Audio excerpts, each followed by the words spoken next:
Olá, caros alunos, vamos falar dos procedimentos especiais.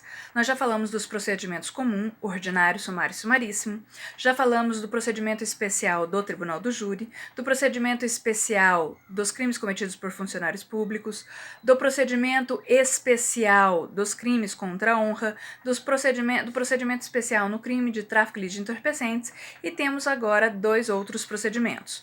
Procedimento utilizado em processos extraviados ou destruídos e procedimentos para aplicação de medida de segurança por fato não criminoso.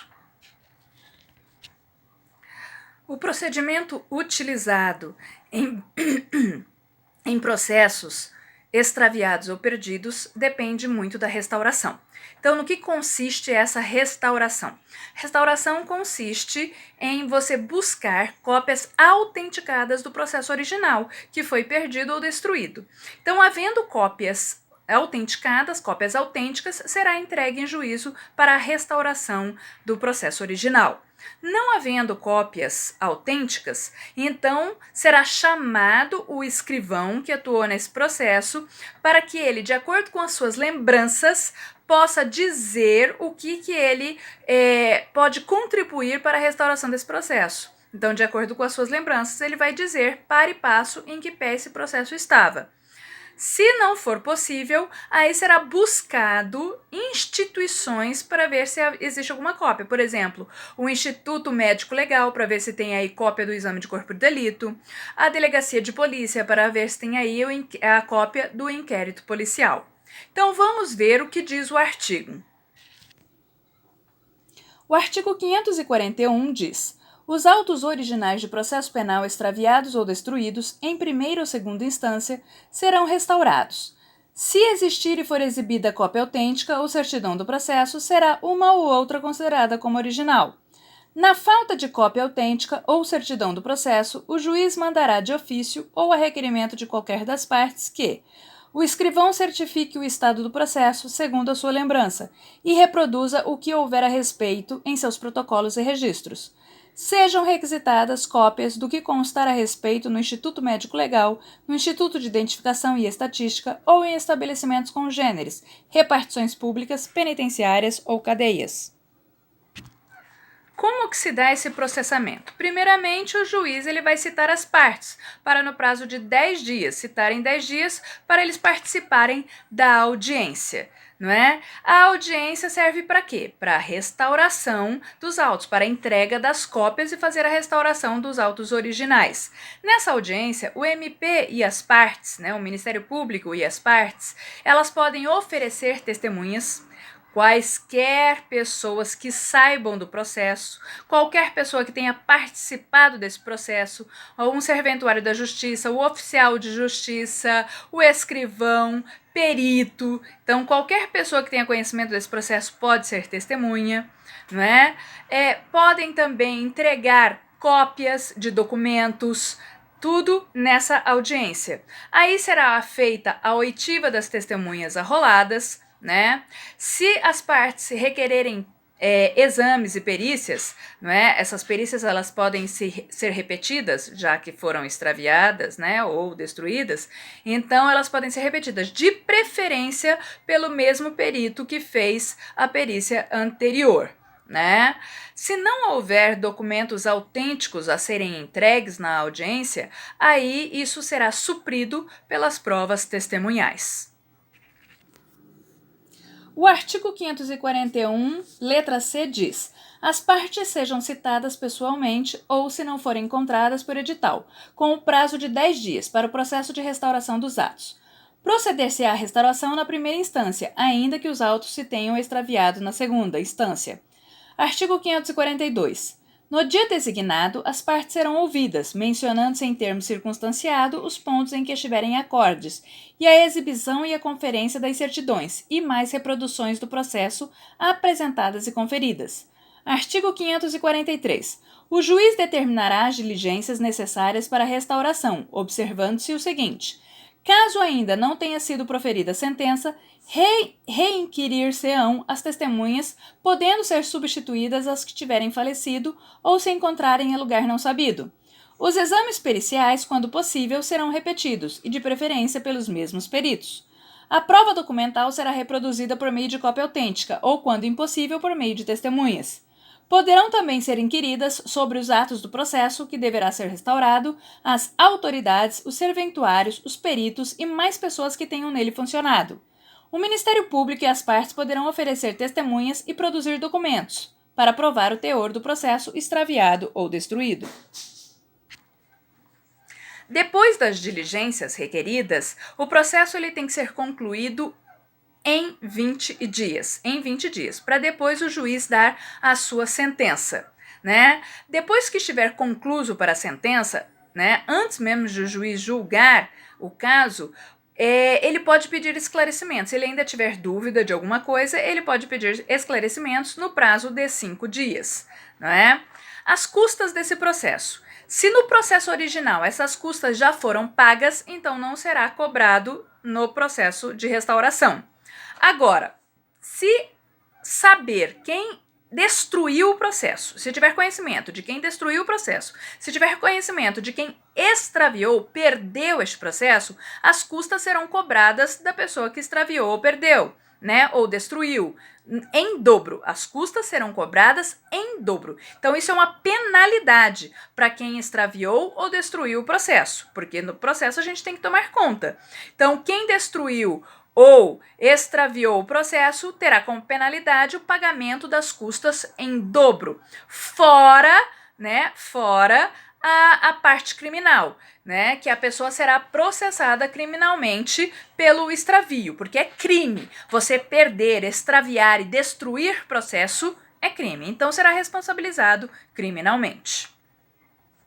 E se o processo original aparecer? Né? Então, se ele aparecer, o que vai acontecer? O juiz vai continuar o processo nos autos originais. Ele vai continuar, né, intimar a parte para fazer a defesa, vai dar a sua sentença nos autos originais. Tá? Aí o que faz com o processo restaurado? Então, esse processo restaurado ele será apenso juntado aos autos originais, mas o juiz continuará todos os seus atos, as suas decisões, nos autos originais. O artigo 544 assim diz: realizadas as diligências que, salvo motivo de força maior, deverão concluir-se dentro de 20 dias, serão os autos conclusos para julgamento. No curso do processo e depois de subirem os autos conclusos para a sentença, o juiz poderá, em 5 dias, requisitar de autoridades ou de repartições todos os esclarecimentos para a restauração. Artigo 545. Os selos e as taxas judiciárias já pagos nos autos originais não serão novamente cobrados. Os causadores de extravio de autos responderão pelas custas, em dobro, sem prejuízo da responsabilidade criminal. Artigo 547. Julgada a restauração, os autos respectivos valerão pelos originais. Se no curso da restauração aparecerem os autos originais, neste continuará o processo, apensos a eles os autos da restauração. Até a decisão que julgue restaurados os autos, a sentença condenatória em execução continuará a produzir efeito, desde que conste da respectiva guia arquivada na cadeia ou na penitenciária, onde o réu estiver cumprindo a pena, ou de registro que torne a sua existência inequívoca. Agora vamos falar do procedimento em processos onde a medida de segurança pode ser aplicada por fato não criminoso.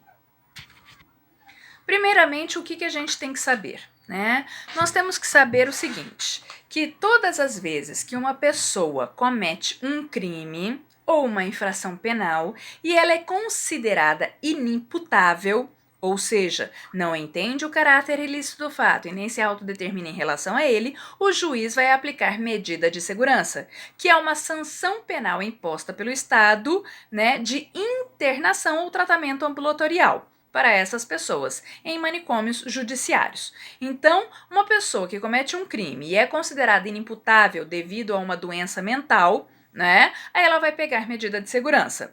Mas aqui nós não estamos falando de alguém que comete um crime e é considerado inimputável e pega medida de segurança. Não. Nós estamos falando de pessoas que vão ter uma medida de segurança de internação em hospital psiquiátrico ou de tratamento ambulatorial sem ter cometido um crime, tá?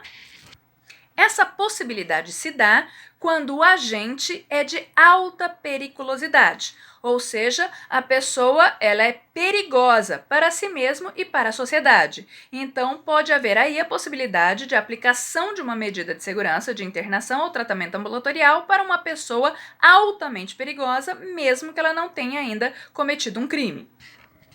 Como que se dá este processamento, este procedimento? Então, primeiramente, se a autoridade policial tomar conhecimento de alguém de alta periculosidade, ela deve abrir um inquérito policial para isso, né? Então, tomou conhecimento de alguém de alta periculosidade, abre um inquérito policial para a possibilidade de aplicação de medida de segurança sem o cometimento de crime. Essa ação ela será promovida pelo MP, pelo Ministério Público. Não é? Primeiramente tem que haver o interrogatório desta pessoa, não é?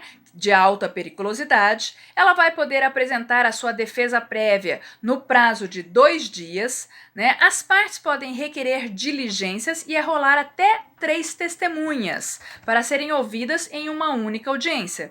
As alegações finais serão orais no prazo de 10 minutos e o juiz já dá a sentença de aplicação de medida de segurança ou não aplicação de nada, né?